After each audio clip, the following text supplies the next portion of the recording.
the channel, everyone, and boy do we have some exciting news to talk about today. Finally, another supercharger company has been given the keys to tune the 2024 Mustang GTs. It's about time. Now again, I'm not a Whipple fanboy, I'm not a Roush fanboy, I'm not even a Procharger fanboy. I support every company that has access to tuning these vehicles, because obviously you can't go out and get an aftermarket tune unless it's through a company that is making a forced induction kit. Now, we already have a Whipple kit, we have a Roush kit, and today we have a Procharger kit that can finally be tuned on the 2024 Mustang GTs. This is fantastic news. Now, a lot of you guys are probably going to wonder, how does this stack up against the Whipple kit as well as the Roush kit? So far, we have horsepower numbers, but obviously we do not have the track data, and we also do not have any type of 60 to 130 data available at this time. But I can guarantee you, very shortly, that information is going to be provided, because a lot of people like to go with the Procharger route because it looks cool under the engine bay and it makes cool noises. So just based off of that fact alone, we're probably going to see a lot of these kits out in the wild within the next couple of months once they start to fully ship out. Now, I'm gonna go ahead and put this out there right now. Procharger claims that this kit is making over 800 horsepower, no additives. So that's going to be putting it on par with the Whipple kit as well as the Roush kit. And in my personal opinion, that is going to be a very, very good thing, because it would have been really unfortunate if the Procharger kit was making less horsepower than the competitor. How much does it make? Meaning horsepower was the second question. 700, not even good enough for us to talk about. 750, oops, starting to get there. This kit makes over 800 horsepower on pump gas. Key word. Now again, we do not have any track data, we don't have any 60 to 130 information to back the horsepower claim up, but I think we'll be able to get that information very, very soon. Both the Whipple kit and the Roush kit, stock cars, you know, obviously they're going to be 10 or 80 cars. There really aren't that many MT82 cars honestly out there as far as the S650 go, getting information, which is kind of unfortunate. In due time, I will get that information for you guys, but both of those kits are, you know, producing 10-second quarter miles with bone stock cars, obviously with better tires, because, you know, the tires that come with these Mustang stock, you know, they can't even hold the stock power. I mean, I can spin the tires. This car is pretty much stock with just an H-pipe, you know, just literally 60 rolling second gear, it's spinning. So imagine if I had 800 horsepower in this car with these tires, it'd be a complete joke, and it honestly would be dangerous as well. So I'm really, really happy that Procharger was able to go ahead and get that 800 horsepower number with their kit, just so it is competitive against the other kits on the market. And you know, there isn't going to be really, you know, that saying that, oh, you know, it's Whipple or nothing. I mean, realistically, you can get a Whipple kit, you can get a Roush kit, you can get a Procharger kit and make respectable horsepower, which honestly I'm super happy is happening, because it's not good if one company is dominating the scene. I don't care what anybody says. Again, I'm not a Whipple fanboy, I'm not a Roush fanboy, I'm not a Procharger fanboy. It's not good when one company is dominating the scene, because that's when, you know, eventually that quality of product is going to reduce, because there is no competition. At least now there's competition, so other companies are gonna have to step up, you know, and get right to make sure that, you know, they're staying relevant and people are actually buying their product. So this is very, very good news. I wonder who is next after this, because right now, like, the big three are making kits: Whipple, Roush, Procharger. I think we're going to be seeing a twin turbo kit soon. Maybe Helion is going to be getting the keys, because in all reality, I don't really care what route I go. The end goal with this car is to twin turbo it, but I don't know how long it's going to take for a twin turbo kit to get the keys, because again, it is a twin turbo kit. There is a little bit more involved, you know, as opposed to a bolt-on supercharger kit. But that's kind of why I'm waiting, because, you know, it would suck to buy a kit or work with the company to get a kit, and then, you know, that twin turbo kit comes out very soon. But again, hey, look, I'd be happy with either three, because both of them, or I should say not both of them, now we have three options that are awesome. You know, if I've had multiple centrifugal supercharged setups on 900-04 cars, S550, and honestly having a centrifugal supercharged setup on an S650, I think that would be amazing, absolutely amazing.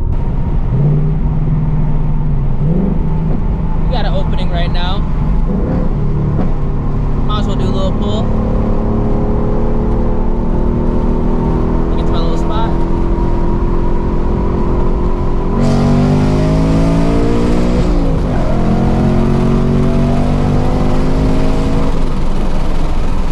Woo! Man, dude, I can't wait to feel this with boost, bro. It's gonna be crazy. This car is hella smooth. Like, just NA, it's really smooth. Really, really, really smooth. A lot smoother than I thought it was gonna be. And that wasn't even in the drag mode. That was legitimately in normal mode. I'm surprised it actually didn't do the lockout. Because if you have an S650 with an MT82, drag mode is like the best mode to be banging gears in to prevent the lockout to happen. And it didn't do that time, which is awesome. Hell yeah.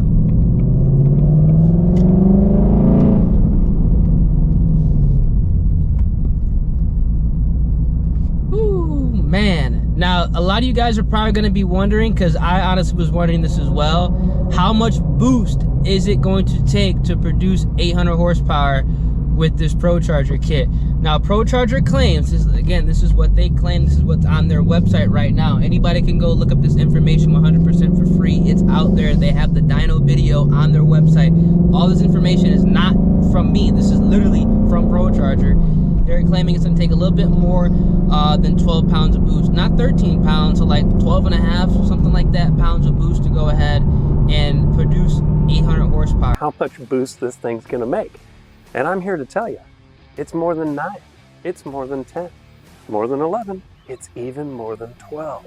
A little bit over the 12 PSI mark. This is pretty much going to be on par with the Roush kit, because the Roush kit's pushing out about 12 pounds of boost realistically to make that 800 horsepower mark as well. So that's going to be reasonable, right? I feel like that's going to be, you know, a respectable number. The Whipple kit, I believe they can do it with 10, but that's because of the type of supercharger it is. In my personal opinion, again, not a Whipple fanboy, I'm not a Roush fanboy, I'm not a Procharger fanboy. I have dealt with a lot of centrifugal supercharger systems before. I personally like the way the supercharger feels when it is the centrifugal supercharger type, because when you're just driving around the town regularly, like literally what I'm doing right now and what I do in my Procharged Shelby GT350, I like how if you do not want to have the car, you know, at that, you know, max horsepower number, it literally will be driving like a stock car. I like that controllability with the centrifugal supercharged setups. And because these Coyote Mustangs, or a Coyote variant Mustang like the 5.2 liter Voodoo, they make all their power up top, they rev, I personally like the way that feels, because in my personal opinion, it's a lot easier to control it, it's a lot more predictable, and I just think it accommodates with the motor a lot better. Obviously, turbos are going to be a different animal, because you get the best of both worlds. You get the low end and the top end with the turbo, but with the centrifugal supercharger with a vehicle that just revs, I feel like that is the best route to go, just so the car is going to be making power literally when you need it to make power, because these cars don't make power until you get into the high RPMs. You need to be at like 5,000 RPM realistically for them to make power. With the Shelby GT350, you have to be at 5,500 RPM for it to just start making power, and then it's like whoop, it's crazy, you know, once you get into boost. So I'm really, really excited to see how the Procharger system is going to act with the Gen 4 Coyote. Now, what I'm also going to be going ahead and talking about is the head unit, because the head unit is very, very important when going ahead and speccing out your Procharger kit, just so the car is not going to feel lazier than what it should be up top. Again, because the Coyote motors rev high, you're gonna want to make sure that you're buying a Procharger head unit that makes sense for the horsepower you want to push out. Now, with the Gen 4 Coyote, this Procharger kit is gonna be shipping out with the P1X Procharger head unit. Now, this is gonna be pretty much the step up from the P1SC. As far as the CFM goes, it goes the P1SC, the P1X, and then the D1SC. But because the Gen 4 Coyote and all Coyotes are high revving motors, the impeller in the P1X is going to be a good option for this platform, because you're going to be able to make more horsepower per pound of boost, and overall the Supercharger is going to be more efficient. Procharger claims that we're able to make 1,000 horsepower with that head unit. Now, obviously, that's going to be to the crank. I think, at least, it'd be insane if that was to the wheels. I believe we're going to need a D1X or maybe an overspun D1SC to see 1,000 horsepower. But again, we will find more of that out, you know, as tuning becomes available. But I think it's going to be... Come on, buddy, do not do this bullshit. But I think it's going to be really interesting to see exactly how the P1X head unit is going to compare against other head units, because I've personally had a P1SC. I currently have a D1SC. I've had a Vortec Supercharger, which was a Vortec V1S trim. And with this new Gen 4 Procharger kit, they're going to be with the P1X head unit. So if I was to go with the Procharger route, I would just get the P1X head unit, because for me personally, I like to have a vehicle that makes anywhere between like that 600 to 800 horsepower range. That's kind of where I want to be at, because it's streetable, it's fast enough to pretty much beat 99% of the cars on the road that would pull up. I would have to literally go looking for cars to race, to lose, you know, at that horsepower level, realistically, if we're talking about the real world. And if I wanted more, obviously we'd have to wait for, you know, custom tuning to be unlocked with full E85 to make, you know, over 1,000 potentially with a bigger head unit like a D1X or maybe even a D1SC, or if you really want to make some power, an F1A94, which in all reality, I really feel like that's just like a race trim for the track only. I don't really think that's going to be that streetable whatsoever, especially because we're only revving to what, you know, 75 right now with tuning available. Realistically, you know, probably 8K maxed out with some, you know, valve spring upgrades. I think the Procharger kit's going to be pretty nasty. I really do think it's going to be pretty nasty on the Gen 4 Coyotes. Let me know down in the comment section what you guys think also. There's a truck behind me. I got to get out of the way. Oh, they're about to turn. It don't really matter.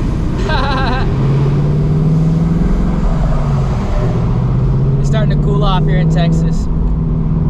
Boost weather is coming, boys and girls.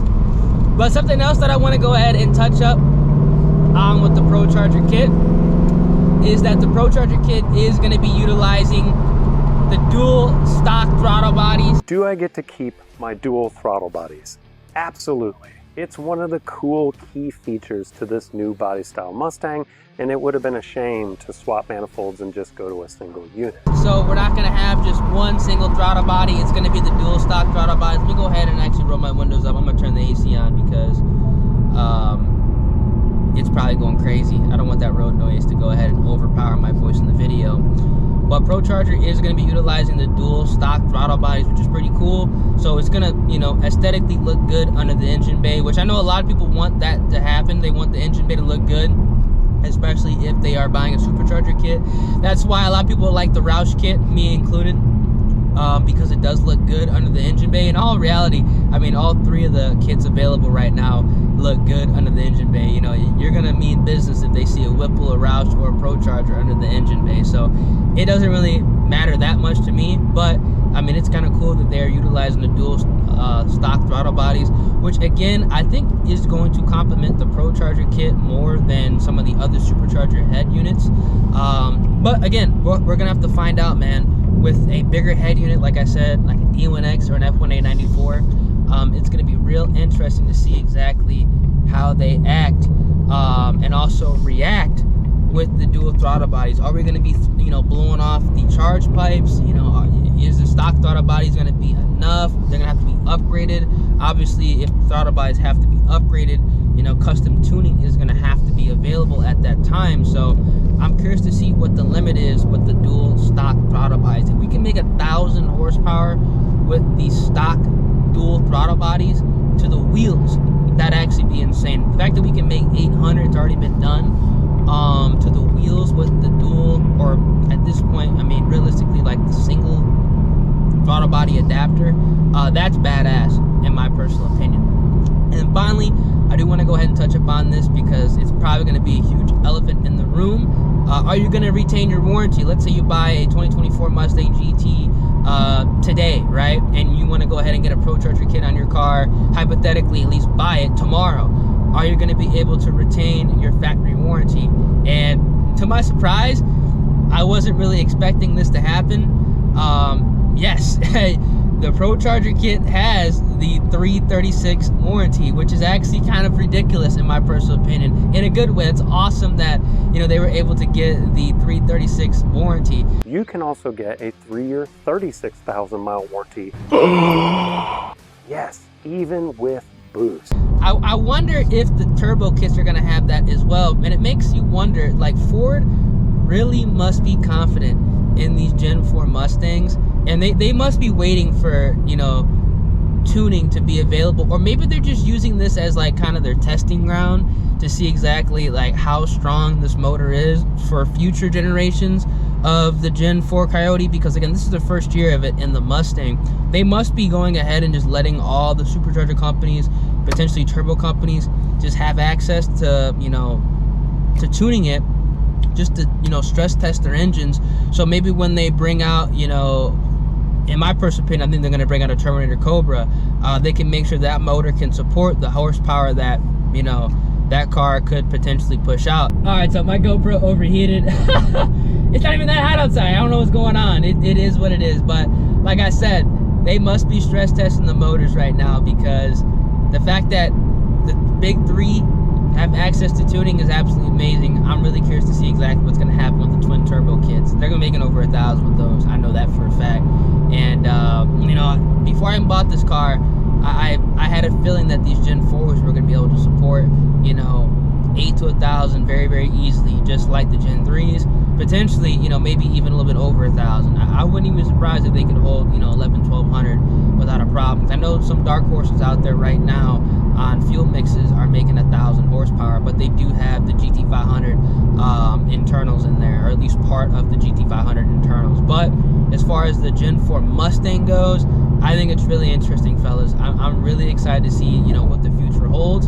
And now that the big three have kits, it's just, you know, pick and choose time, man. You want to have the centrifugal supercharger route, or do you want to have, you know, more of that instant torque with the Roush or the Whipple? You really can't go wrong. Honestly, you can't go wrong. The most important thing is that you're picking a head unit that's going to, you know, accommodate for the horsepower level that you want to be at. All right, my GoPro overheated yet again. I'm gonna have to get a replacement. This is actually kind of getting ridiculous, but I'm really excited to see exactly what the Procharger kit with the P1X head unit is gonna be doing with the Gen 4 Coyote in the S650 Mustang. This is the first time that we're getting a centrifugal supercharger kit on this year Mustang. The trucks, the Gen 4s, they're going crazy with the Procharger kit, but will the Mustang be just as good? That's going to be the huge question that I think a lot of us are going to be asking. I'm also really curious to see how like a Procharged S650 would do up against my Procharged Shelby GT350. I don't know. I really don't know, because these cars, they're really, really solid. Like, they're a lot quicker than I thought, especially in the stock form. So you put 12 pounds of boost and good fuel, I mean, it's gonna be nuts. It really is gonna be nuts. But like I said, if you guys enjoyed and are excited, feel free, drop a like on the vid, subscribe to the channel, turn on post notification, stay up to date with more S650 content, because obviously we got more supercharger options, as well as Shelby GT350 content. I'm gonna catch you guys in the next one, y'all. Deuces.